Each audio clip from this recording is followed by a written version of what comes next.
Bueno, gracias por la presentación y por la invitación y hola a todos.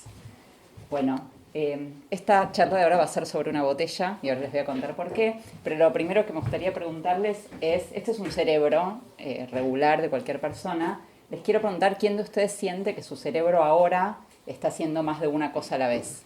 Levanten la mano, pueden levantar la mano como... Bueno, algunos sí, otros no.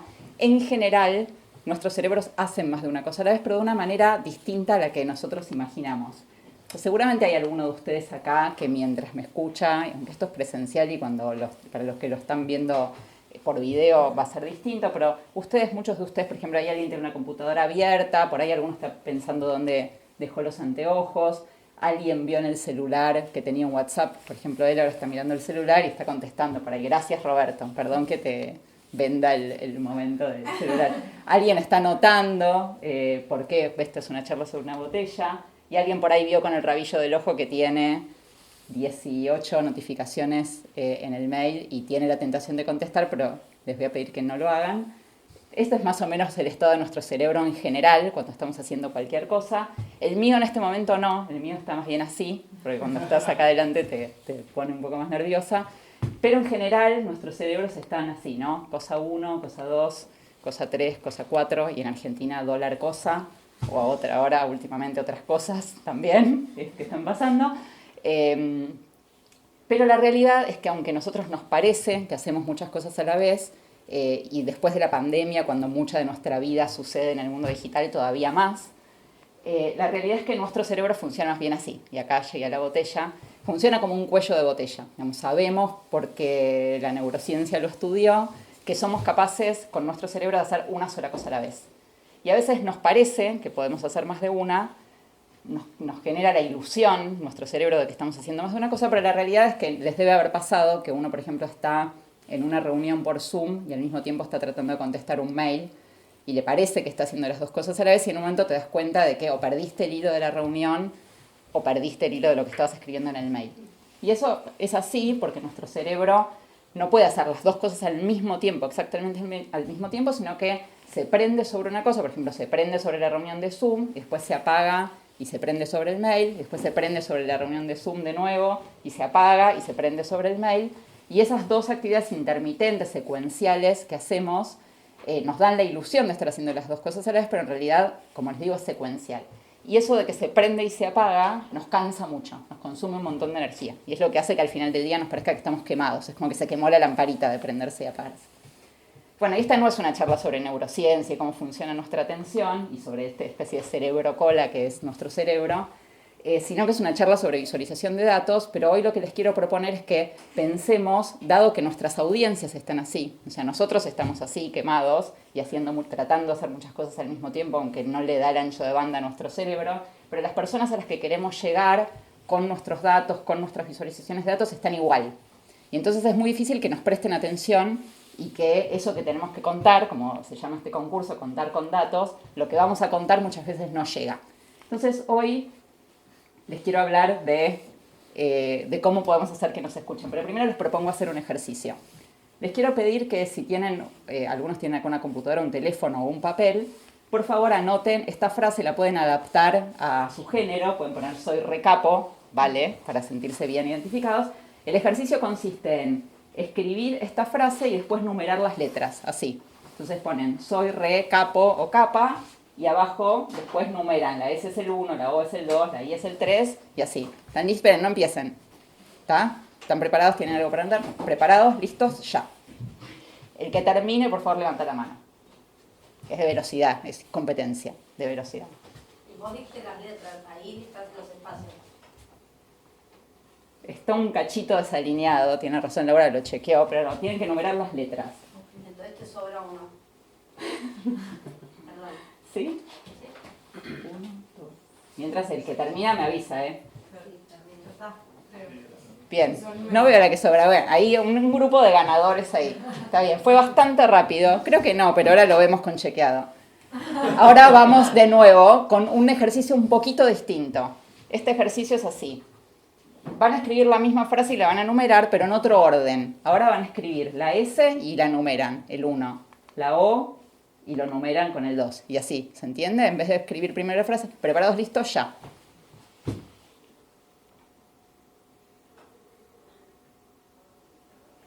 Una letra, un número, una letra, un número.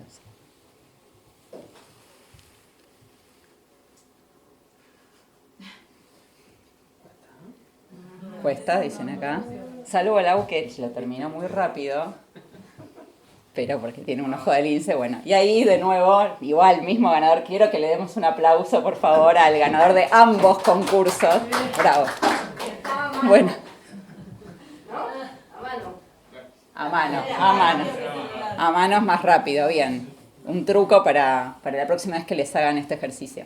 Bueno, esto es solamente para demostrar empíricamente que es más difícil hacer dos tareas al mismo tiempo intercaladas que hacer primero una y después la otra. Y esto se lo pueden llevar para la vida porque les va a hacer ganar mucha eficiencia en cualquier cosa. Y no tiene nada que ver con visualización de datos ni nada, pero venía bien para marcar el punto, el argumento que estoy tratando de hacer. Entonces, bueno, ¿qué podemos hacer para que nos escuchen estas audiencias que están con el cerebro partido o con un cuello de botella tremendo en su cerebro? Bueno, no tengo la respuesta, eso es lo que les vengo a decir. Y es más bien algo que me tiene sin dormir, es un tema que me preocupa, con el que trabajo, pero voy a darles algunas pistas, algunas cosas que por lo menos a nosotros en Sociopúblico nos sirven, que no resuelven todo, pero pueden servir un poco para orientar el rumbo.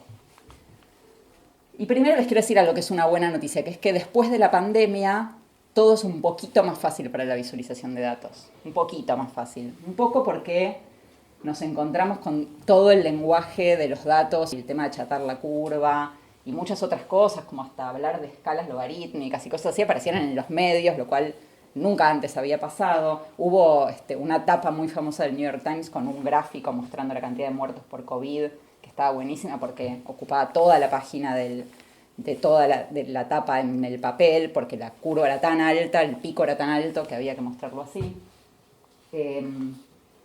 Pasaron cosas increíbles, como por ejemplo que algunas piezas de visualización o de narrativa alrededor de los datos tuvieran un éxito mundial y que se tradujeran tipo Netflix a muchos idiomas. Lo que está marcado ahí es, fíjense acá, en español, en italiano, en árabe y así, en francés, todos los idiomas a los que se han traducido piezas de visualización de datos, eso antes no pasaba. Y también en general las audiencias no solo aprendieron cosas técnicas sobre los gráficos y sobre los datos, sino que aprendieron sobre el mundo digital. Mucha gente probó por primera vez usar herramientas digitales que antes no usaba. Este es uno de mis preferidos de cómo la gente se puede hacer experta en algo. Esto es Zoom, y es alguien que no conocía, pero lo quiero un montón, a Martín Albarracín, lo conocí en Twitter, que se le ocurrió cuando Zoom sacó la posibilidad ofreció a los usuarios la posibilidad de tener un fondo de video, se le ocurrió cada tanto traerse un mate mientras está trabajando.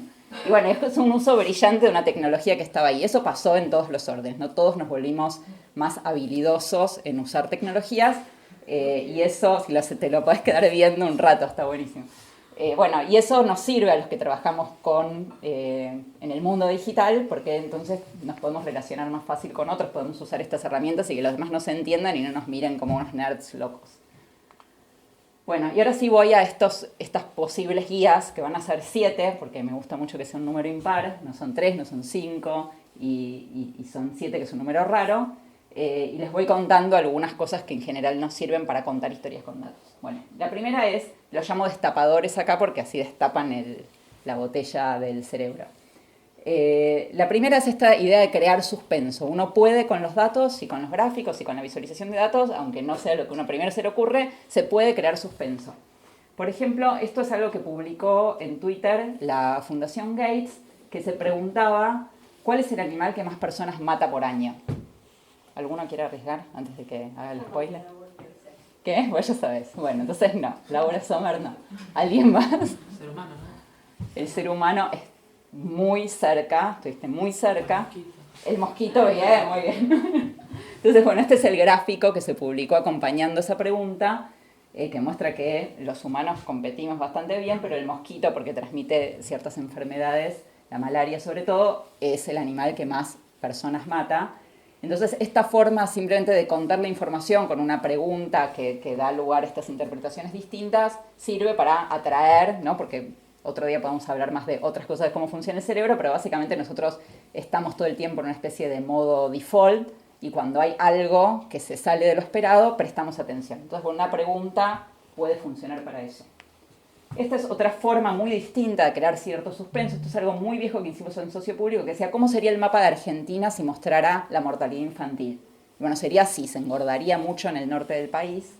Esto es algo que es una forma de visualizar datos que se llama cartograma, que básicamente es un mapa que en vez de representar el territorio se deforma para mostrar otra variable, que ya no son los kilómetros cuadrados, ¿no? Entonces, bueno, en Argentina, donde la mortalidad infantil es mucho más, tiene mucha más presencia en el norte del país, el mapa cambiaría, sería distinto. Destapador 2. Tratar de contar algo que sea útil y relevante, ¿no? O sea, muchas veces tenemos datos, pero no necesariamente porque los tengamos, los conectamos con una necesidad, con una búsqueda que están haciendo nuestras audiencias, y eso también, de nuevo, para que nos presten atención, es fundamental. Y a veces eso tiene que ver con qué datos elegimos, a veces tiene que ver con cómo organizamos los datos, pero siempre pensar muy bien qué vengo a resolver con estos datos, a quién le vengo a resolver un problema, sirve mucho para que nos presten atención y que no pase que hicimos una gran producción y después nadie la mire o nadie la use.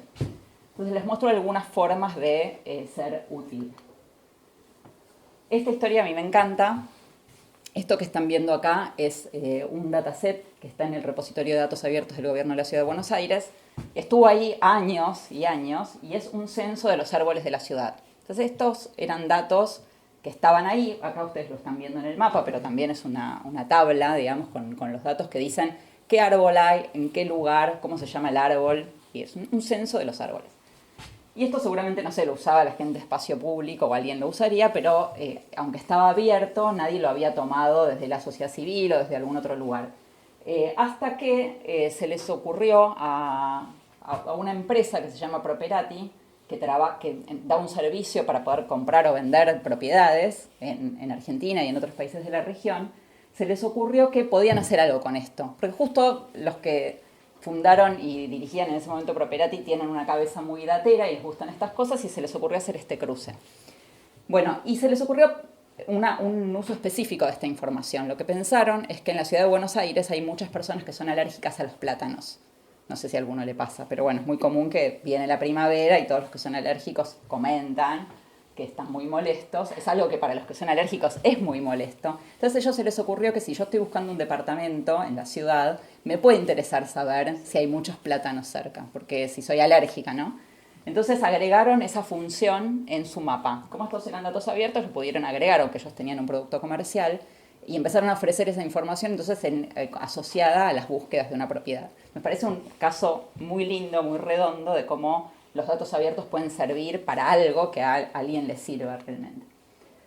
Esto es un ejemplo de la pandemia, es algo que hicieron en Nueva York a partir también de datos públicos sobre cuán anchas son las veredas. Entonces acá la idea era, en el pleno momento de aislamiento, de distanciamiento social sobre todo, bueno, decirte por dónde puedo salir a caminar para tratar de no cruzarme mucho con mucha gente.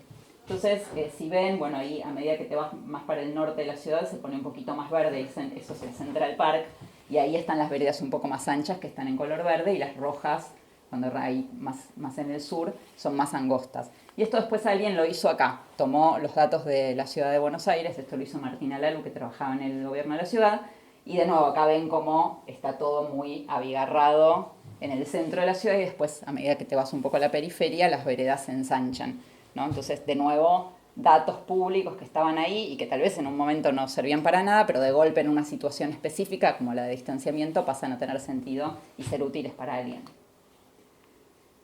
Esto, como quieran, sí, por mi parte ningún problema, dale. Es algo que me genera curiosidad, como que el generar semejante base de datos respecto de los tamaños de las veredas, ¿es porque alguien hubo un proceso de llenado de esos datos de manera muy rigurosa y esos son las veredas? Porque no sé cómo fue la recolección de esos datos, pero estos son datos que se supone que deberían estar validados porque están en los repositorios de datos abiertos de la ciudad, tanto lo de los árboles como lo de las veredas.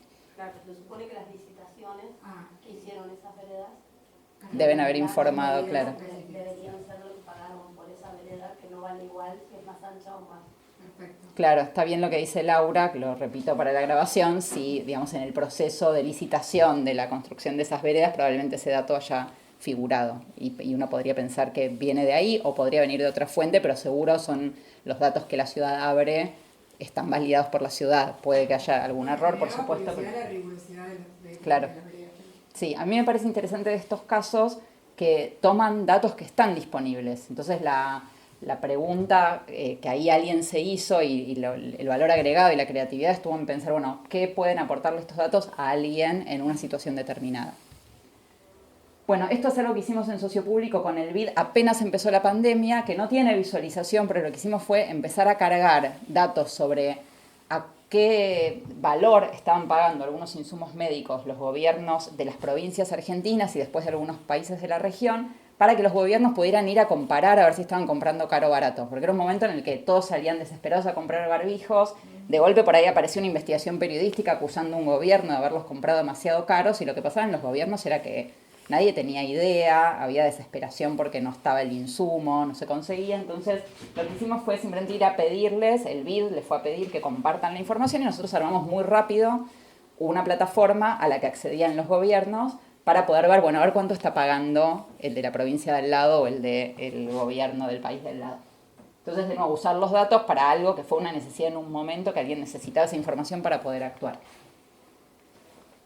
Destapador 3. Esto es algo que se puede hacer con los datos y no se puede hacer con otras formas de comunicación con tanta facilidad. Así que es como una pequeña ventaja que nos dan los datos cuando comunicamos a partir de datos.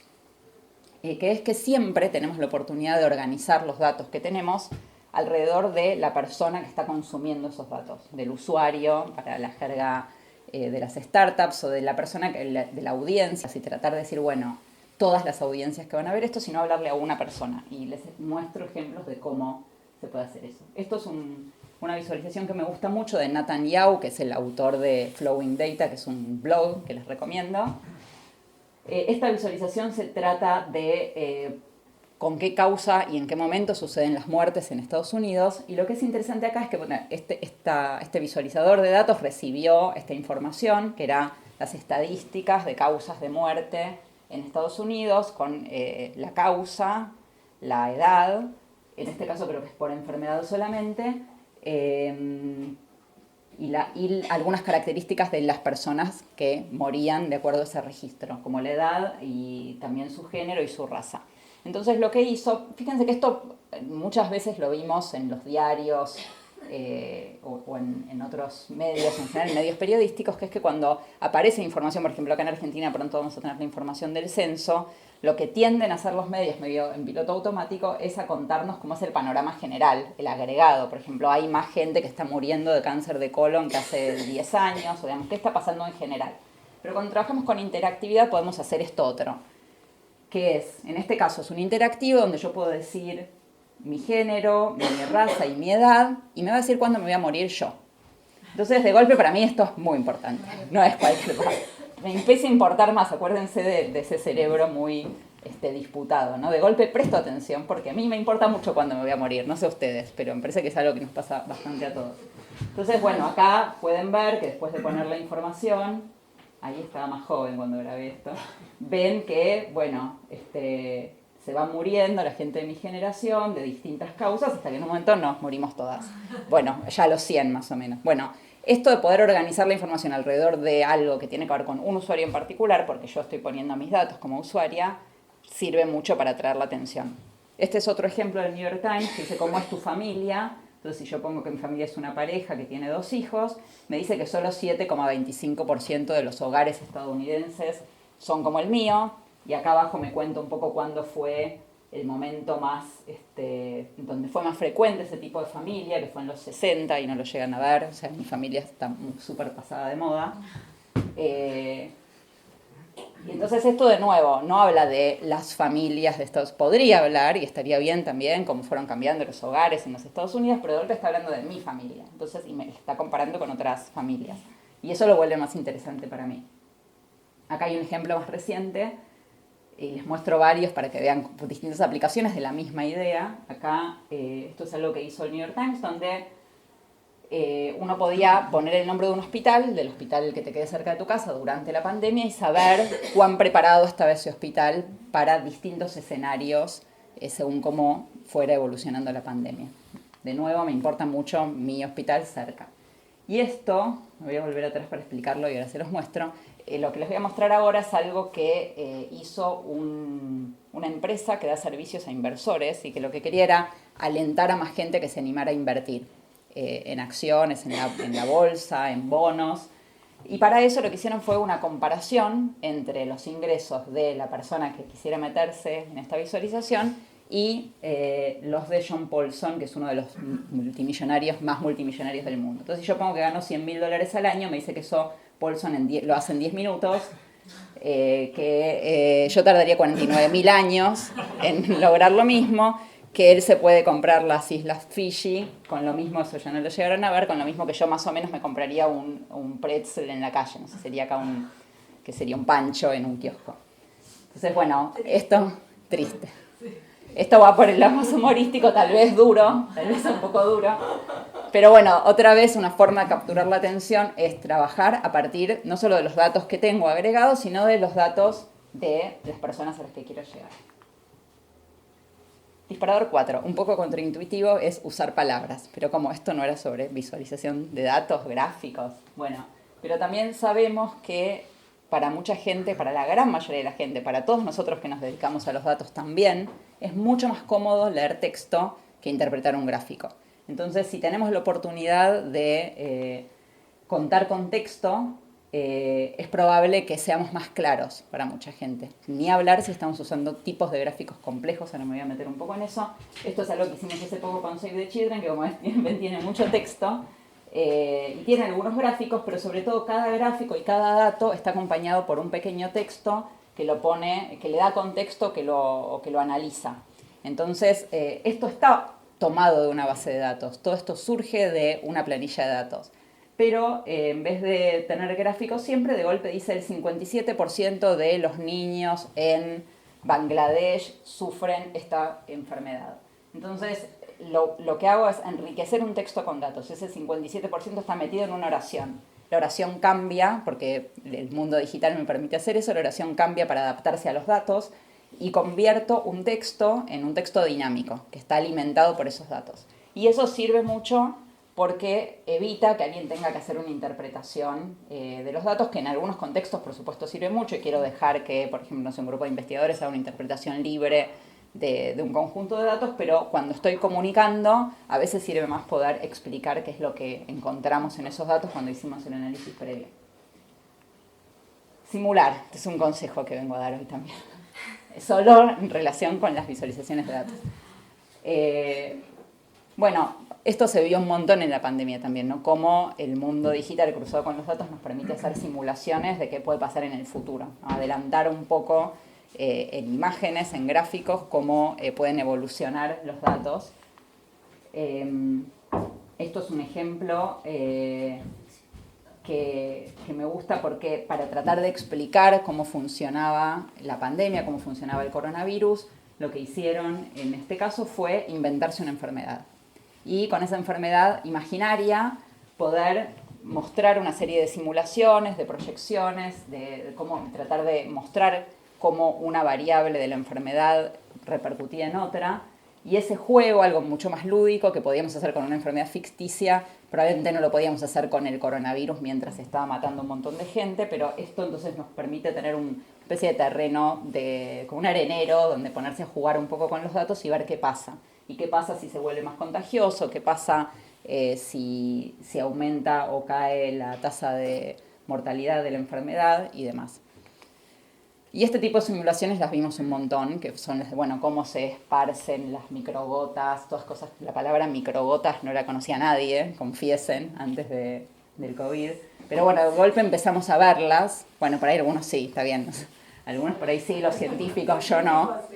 Pero empezamos a poder ver cómo funcionaban cosas que son invisibles. Hubo muchas de estas también mostrándonos el aire, las cosas que no vemos. Y bueno, esto de nuevo está basado en datos, es una visualización y es algo que podemos hacer con los datos y que por supuesto hace que sea más fácil que alguien entienda, que se conecte con lo que estamos contando. Las 6, y ya casi vamos llegando al final, la recomendación es desescalar y charlar también. Desescalar porque muchas veces cuando trabajamos con visualización de datos queremos poner todo en nuestra visualización, ¿no? Y hacerla muy colorida y que tenga muchos elementos y que sea muy interactiva, y un poco todo lo que yo mostré recién es sofisticado y complejo. Pero me gustó mucho lo que el otro día decía, por ahí algunos conocen de Twitter a Andrés Snitkovsky, alias @rusosnit, que es un visualizador de datos, colaborador frecuente del Socio Público, y he chequeado también, creo. Y es jurado. Y es jurada, perfecto. No quería adular a un jurado con esto, pero le pedí que me mande este slide. Pero bueno, yo no participo, así que se puede, está bien, ¿no? Perfecto. Bueno, entonces el ruso el otro día contó en la Media Party, que es un evento donde nos juntamos muchos a hablar sobre medios y tecnología y hablamos mucho sobre visualización de datos siempre. Él contó en una presentación el otro día cómo había sido su experiencia, él que se dedica a la visualización de datos, presentando algunos gráficos y creando algunas visualizaciones durante la pandemia. Y lo que decía el ruso es que a él le sorprendió que muchas veces lo que más funcionaba para llamar la atención de los demás y generar conversación en Twitter, porque también lo criticaban, le pegaban, le contestaban, le agregaban datos, también le aportaban cosas, era cuando publicaba cosas muy sencillas y estáticas. O sea, bueno, hacía un gráfico de curvas, este es un ejemplo, este no es tan sencillo, pero hacía un gráfico simple, un gráfico de barras, contando algo, lo ponía en Twitter y resulta que, bueno, empezaba a suceder esta conversación alrededor de los datos, ¿no? Con gente, ya les digo, criticando o apoyando y sumando algo. Y encontró que de golpe el que se dedica a hacer visualizaciones sofisticadas había encontrado que tal vez en algo muy simple, por eso digo desescalar, como poner un dato en un gráfico o destacar una historia, encontraba que podía generar más impacto o incidencia en la conversación pública. Déjenme también esto apoyarlo con este GIF. Fíjense cómo empieza ese gráfico y todo lo que le podemos sacar para bajar un cambio y que quede mejor, ¿no? Entonces, a ver, ves que le va sacando el marco, los colores para solo destacar la barra que es importante. Después le va a ir sacando también las líneas. Se pueden poner las etiquetas más suaves o directamente ni ponerlas y ponerlas en las mismas barras. Ahora vamos a llegar a eso. Y todo lo que estoy sacando es algo que a veces se llama chart junk, la basura de los gráficos, todo lo que uno le mete y que en realidad puede quitar para que un gráfico sea más claro, más simple y también cuente mejor la historia, ¿no? Entonces, ahí si quieren lo ven de nuevo. Siempre, en todos los órdenes de la vida creo que no es así, pero en los gráficos en general menos es más, casi siempre. No se aplica a todo, pero a esto sí. Porque lo que queremos es llamar la atención sobre un elemento que sea claro para nuestros usuarios. Hay cosas que sabemos que de todos esos agregados que además son muy perniciosas, por ejemplo, usar 3D. Usar 3D en un gráfico es terrible. Pero bueno, por razones bastante científicas, que es que las personas somos muy malas para entender la diferencia entre distintos volúmenes. Entonces, si nos muestran dos cubos, podemos entender que un cubo es más grande que el otro, si hay una diferencia, si son parecidos, no. Pero no podemos entender si un cubo es el doble de grande que el otro. Nos cuesta al ojo humano le cuesta mucho eso. Entonces, en cambio, una barra sí. Una barra nos es mucho más fácil saber si una es el doble que la otra. Entonces, bueno, cuanto más simple, mejor. Y esto es una pequeña guía, no fácil de leer, pero a mí me sirve, para no usar gráficos. O sea, todas las situaciones en las que es mejor no usar un gráfico, también pensando en desescalar, ¿no? Entonces, por ejemplo, lo que tengo para contar, ¿lo puedo contar con palabras? Sí, bueno, usa texto. Y si vas a hacer algo interactivo, puede ser texto enriquecido por los datos. Pero si se puede contar con palabras, no hace falta agregar un gráfico, si va a ser claro, ¿no? Si no lo puedo contar con palabras, puedo preguntarme si es para expertos. Y si sí es para expertos, entonces probablemente les puedo abrir los datos. Porque en general nosotros hacemos siempre entrevistas antes de trabajar en un proyecto nuevo. Y en las entrevistas siempre pasa lo mismo, que es que los que son especialistas en un tema, lo que quieren es la tabla con los datos. Quieren la base de datos, quieren el spreadsheet donde están todos los datos para poder hacer sus propios gráficos y sus propios cálculos. No quieren una visualización de datos. Entonces, si es para la gente que trabaja en ese tema, seguramente es mejor directamente mandarles la tabla. O ponerla en el sitio que tenemos y abrirla. Si no es para expertos, nos podemos preguntar si lo que queremos hacer va a funcionar en celulares, que es algo que muchas veces no pasa, que con los gráficos es muy difícil, porque a veces una barra es muy larga y no entra en la pantalla. Y no la puedo hacer responsive y que se adapte como hacemos con tantos otros elementos digitales, porque tengo que ser fiel a la longitud que tiene que tener esa barra. Entonces, si no va a funcionar en un celular, no va. Entonces, bueno, uno empieza de nuevo a ver si te sale el juego de la boca. Y si sí, bueno, ahí sí, recién ahí uno, creo yo, debería pensar en una visualización de datos con algunas precauciones, como por ejemplo, no usar 3D, como les decía recién, las barras son mucho más amigables, agregar explicaciones en todos los lugares donde pueda ayudar a la lectura, a la interpretación de los datos. Scroll mata clicks, es como mi versión de billetera mata galán. Sabemos, porque toda la información que tenemos sobre los usuarios nos dice lo mismo, que por lo menos ahora, esto puede cambiar, pero por cómo usamos hoy las interfaces digitales, todos tendemos a scrollear y no a cliquear. Entonces, scrollear es natural, nos sale, como caminar, como hablar. Entonces, si voy a poner información en una web, en una visualización, mejor ponerla para abajo, porque es muy probable que la gente scrollee y lo encuentre. En cambio, si tiene que cliquear para ir a otro lugar, no lo van a hacer. Entonces, bueno, ahí esas son algunas recomendaciones si ya todo esto falló y terminaron haciendo un gráfico. Bueno, y la última es usar los datos y las visualizaciones para producir experiencias sensoriales, que también es algo un poco contraintuitivo porque se suele pensar que los datos son fríos y las estadísticas ni hablar. Y sin embargo hay muchos ejemplos de cómo los datos nos pueden ayudar a conectarnos también desde lo sensorial con nuestras audiencias. Este es un ejemplo de algo que hicimos con Chequeado, lo traje acá para sellar la amistad con Laura. Es algo que hicimos hace bastante. Acá Chequeado tenía datos sobre cuántas juezas había en ese momento en Argentina en las cortes provinciales. Cada provincia tiene una corte suprema y en esas cortes había muy pocas mujeres. Entonces lo que decidimos hacer para contar eso fue este jueguito que se podía compartir en redes sociales, que era como buscando a Wally, pero lo que tenías que hacer era encontrar a una jueza en este grupo de personas. Y acá las juezas están representadas de manera fidedigna, o sea, hay tantas juezas como realmente había en ese momento en las Cortes Supremas Provinciales. Y la idea, ¿por qué lo vinculo esto con lo sensorial? Porque acá era muy difícil. O sea, lo que vos tenías que hacer era frenar donde hubiera una mujer, no frenar cuando el circulito estuviera en una mujer. Y nosotros jugábamos en socio-público y no nos salía nunca. Y claro, era como, es tan difícil como llegar a ser jueza en una Corte Suprema de una provincia.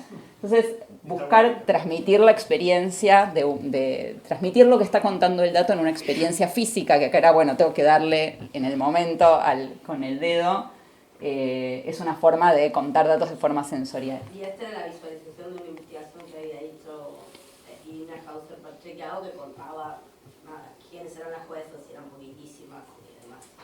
Claro, o sea, el dato estaba en una nota periodística, había habido una investigación, digamos, volviéndolo de, bueno, cómo se consiguieron los datos. Bueno, acá los datos ya estaban, los había trabajado una periodista, y era una cuestión de, bueno, cómo lo contamos, ¿no? Cómo hacemos para acercarlo. También abajo aparecían cuando frenabas, acá lo están viendo muy rápido, pero te iba tratando de alentar, te decía, dale, vos podés, dale una vez más. Y no. Claro.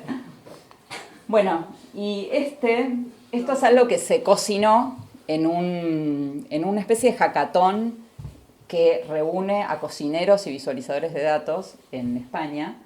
Y esto es un pan con tomate, alguna vez habrán comido un pan con tomate, pero es un pan con tomate que muestra el aumento del desempleo juvenil en España. Entonces, bueno, no es preciso el gráfico. Acá de nuevo no, esto es como peor que comparar dos cubos, ¿no? O sea, no sabemos exactamente cuánto aumentó el desempleo. Si ven la línea verde, acá es el aumento del desempleo juvenil.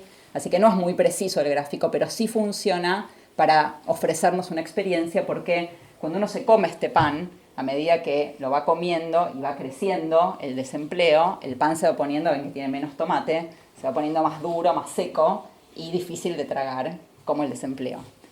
Entonces, bueno, comerse este pan es un poco, de alguna forma, recordar, experimentar ese dato. Y es probable también que muchos de ustedes de esta charla se acuerden de esto, ¿no? Se lleven esta idea del pan con tomate. Entonces, generar una experiencia ayuda a que nuestras audiencias destapen el cerebro, a encontrar un espacio en el cerebro de los demás y que estén más contentos estos cerebritos. Y acá cierro por ahora. Muchas gracias.